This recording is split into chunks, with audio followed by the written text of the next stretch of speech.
The prevailing logic of modern fitness culture relies on a simple linear assumption. Heavier weights, higher volumes, and more time under tension yield a progressively healthier, more resilient human body. But 3 decades of continuous physiological tracking reveals a hard biological plateau, where the protective effects of resistance training suddenly and permanently stop. Researchers from Harvard tracked a massive population pool to answer a highly specific question: how much lifting actually prevents early death? The resulting data completely separates the pursuit of maximum muscular hypertrophy from the pursuit of maximum human lifespan. To achieve statistical certainty, the research team followed 147,374 participants continuously for up to 30 years, thoroughly documenting over 35,000 deaths. This dataset was built by aggregating 3 major longitudinal studies, drawing heavily from the Nurses' Health Study. It successfully tracked thousands of male and female health professionals over the course of their entire adult lives.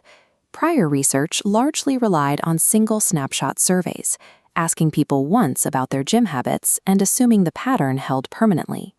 This study reassessed the participants' exercise volume every 2 years to establish a cumulative average. By adjusting for how people actually cycle in and out of exercise routines over decades, the researchers isolated an accurate, long-term map of resistance training's impact on all-cause disease. This chart maps mortality risk reduction against weekly lifting minutes. The data plots an immediate drop, peaking between 90 and 119 minutes. Here, all-cause mortality falls 13% and cardiovascular 19%, but crossing the 2-hour threshold yields no further advantage. A subject dedicating 3 to 4 hours a week to the weight room achieves the exact same cardiovascular and lifespan protection as a subject lifting for an hour and a half. The steepest protective benefit applies to the brain. Neurological disease mortality, including deaths from Alzheimer's and dementia, drops by an immense 27% at the 2-hour mark. In the context of global aging and sharply rising neurological disease rates in developed nations, this degree of structural protection is critical. A vulnerability is reverse causation. Individuals experiencing early cognitive decline might stop lifting weights, skewing numbers. To eliminate this, researchers applied 12-year lag times between the exercise assessment and outcome. The 27% risk reduction held firm. Walking and cycling are the standard prescriptions for cognitive health, but this data demonstrates the aging brain requires the distinct structural and metabolic adaptations induced by heavy physical loads. This chart reveals a sharp divergence in cancer mortality. Unlike heart disease, the protective effect against cancer peaks at just 30 to 59 minutes of lifting per week, dropping risk by 12%. Past 60 minutes, the benefit entirely disappears. Low volumes of resistance training improve insulin sensitivity and regulate inflammatory pathways, providing a biological rationale for reduced mortality in specific cancers like colorectal and breast cancer. The sudden regression at higher volumes likely hinges on a powerful endocrinological mechanism, insulin-like growth factor 1, or IGF-1. This flowchart tracks the divergent effects of high-intensity lifting.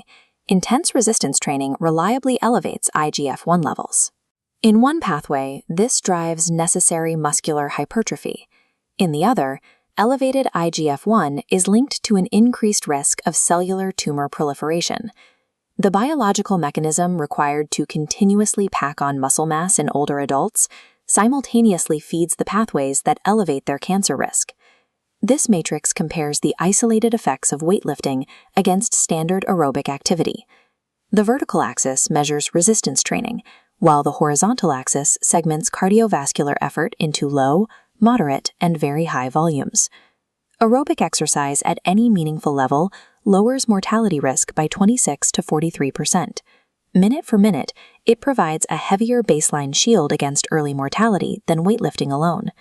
Combining moderate cardiovascular work with 90 to 119 minutes of resistance training drops mortality risk by 45%.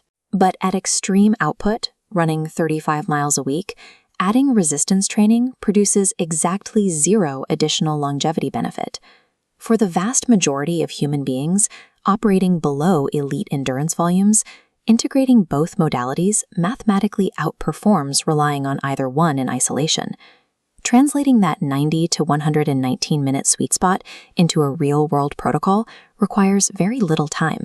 It maps to just 4 30-minute sessions, or 3 40-minute blocks per week. The physiological mandate is simply muscle loading.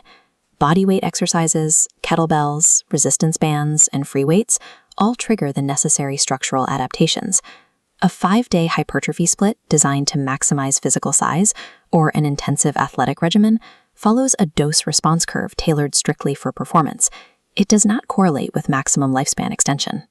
Optimizing for longevity means treating the weight room as a strict biological requirement, keeping cardio at the foundation, and allowing the data to dictate a precise 2-hour dosage.